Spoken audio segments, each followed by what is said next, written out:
내게 주어진 유일한 과업은 나의 관념을 위대함으로 채우는 것뿐이다. 네벨링 시작하겠습니다. 두 번째, 지금 슬픈 것도 기쁜 것도 행복한 것도 불행한 것도 모두 잠재의식 때문이다. 3. 지금 가난한 것도 부유한 것도 충만한 삶을 사는 것도 결핍된 삶을 사는 것도 모두 잠재의식 때문이다. 4. 나는 꼭두각시 인형처럼 잠재의식의 활동에 움직여지고 있으면서 스스로 주인이라고 믿는다. 5.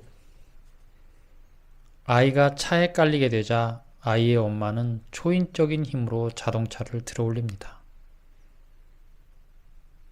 6.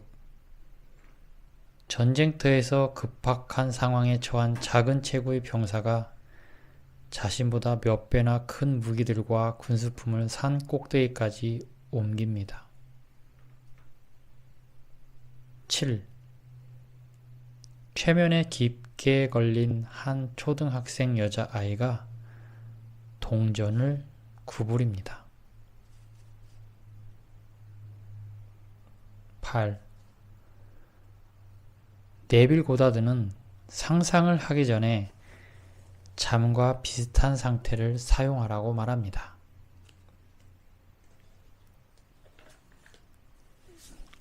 9. 우리가 잠에 들었을 때 그는 귀를 열어 지시를 봉인한다. 뇌는 항상 상상과 현실을 구분하지 못한다. 10. 내가 그라는 것을 알지 못한다면 그대는 그대 안의 죄 안에서 죽을 것이다. 11. 암시가 진실이냐 아니냐는 문제가 아닙니다.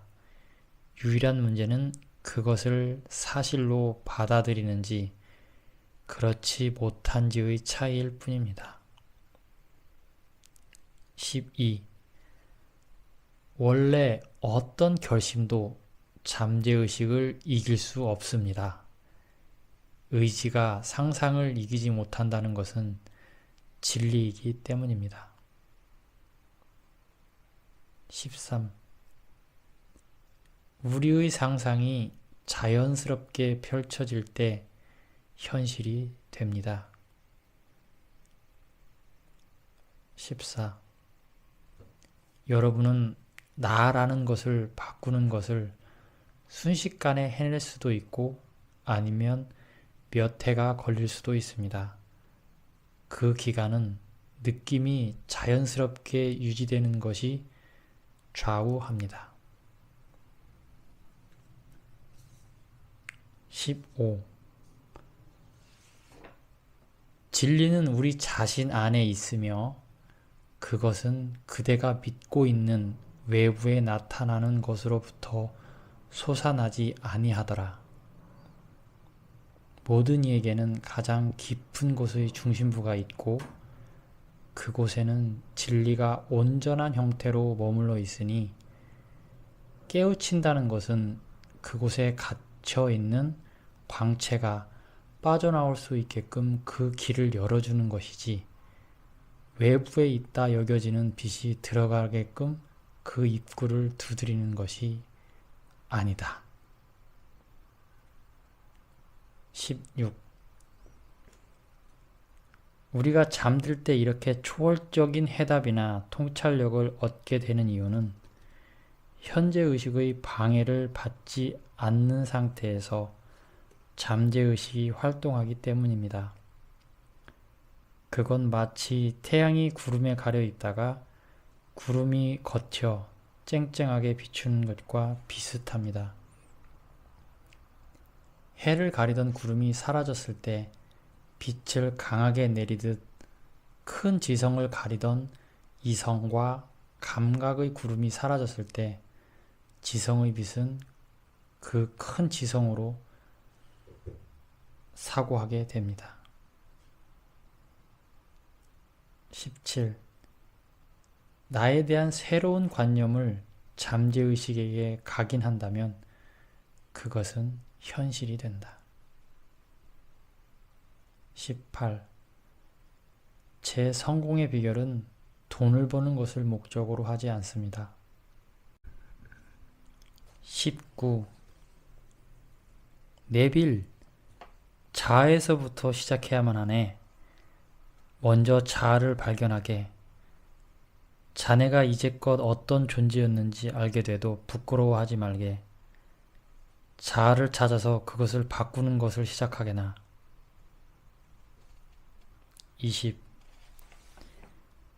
자신이 사랑에 넘치는 사람이라면 어떤 인위적인 노력 없이도 사랑을 표현하고 있어야 하며, 내가 믿음에 넘치는 사람이라면 어떤 인위적인 노력 없이도 그런 믿음을 외부로 표현하고 있어야 합니다. 21. 마음이 결핍에서 잘 벗어나지 않을 때면 그 문제를 해결하려 하지 말고 그저 자신이 좋아하는 것에 집중하는 편이 더 좋습니다. 즉, 병이 나았다는 상상보다는 병과는 관련이 없는 그저 자신이 좋아하는 일에 푹 빠진 장면, 예를 들어 여행을 가서 즐겁게 누군가와 놀고 있는 장면과 자신이 좋아할 만한 장면을 상상하는 것도 좋습니다. 22. 상상을 제대로 하면 욕망은 사라진다. 23. 완벽한 믿음을 나타내는 상태는 욕망이 사라진 상태입니다. 욕망이 사라지면 자연스럽게 그것에 대한 생각이 사라집니다. 그래서 있는다는 것만큼 믿음에 있다는 내면의 상태를 보여주는 것도 없습니다. 24. 최상의 믿음은 아예 소망에 대해 잊고 사는 것이라고 말해집니다. 25. 상상력의 믿음 더하기.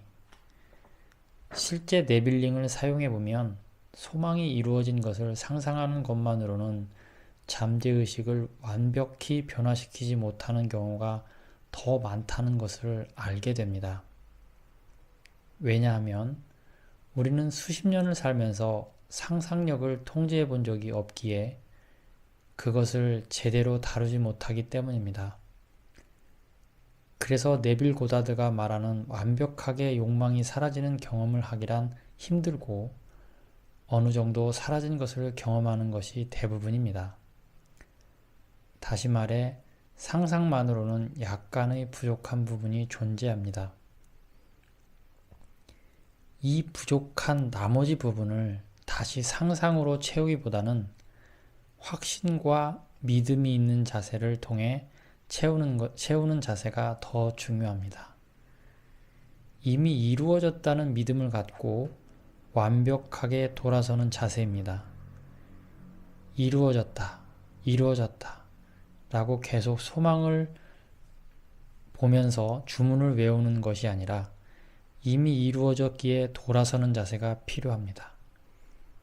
이건 마음 태도이고 마음 태도는 연습을 통해서 충분히 익힐 수 있습니다. 앞서 설명한 네빌링의 부족함을 이 믿음에 대한 올바른 이해가 바꿔줄 겁니다. 네빌링 요약. 첫 번째, 원하는 바를 명확하게 하십시오. 두 번째, 원하는 것이 성취되었다면 마주칠 만한 사건을 구상하십시오. 그 사건은 여러분 자신이 주인공이 된 행동이어야 하고 원하는 것이 이루어졌다는 것을 나타내는 사건이어야 합니다. 세 번째, 몸을 움직이지 말고 잠과 비슷한 상태를 불러일으키십시오. 그런 후에 구상했던 행동을 하는 여러분을 마음속으로 느껴 소망이 성취됐다는 감각만이 마음을 지배하게 하십시오. 우리가 진심으로 사실이라 받아들인 것만이 잠재의식에 각인된다는 것을 항상 기억해야 합니다. 책의 내용은 여기까지입니다. 네빌 고다드의 강의 내용의 멋진 말들을 읽어드렸습니다. 이 책의 내용을 실생활에 적용해 보기로 해보았습니다. 어떤 목표가 생기면 이미 그 목표를 이루었다는 시점에서 모든 상황을 바라보자. 이렇게 제 자신에게 말해보았습니다.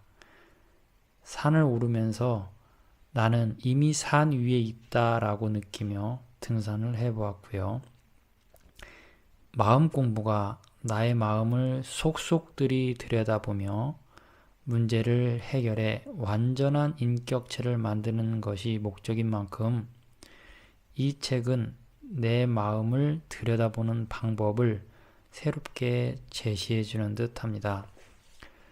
산 밑에서 한 발 한 발 산을 오르는 것이 아니라 산 정상에서 산을 내려오며 산속 구석구석을 들여다보는 것처럼 이미 내가 정상에 있다는 가정하에 모든 문제를 바라보니 한결 수월하게 느껴지더군요.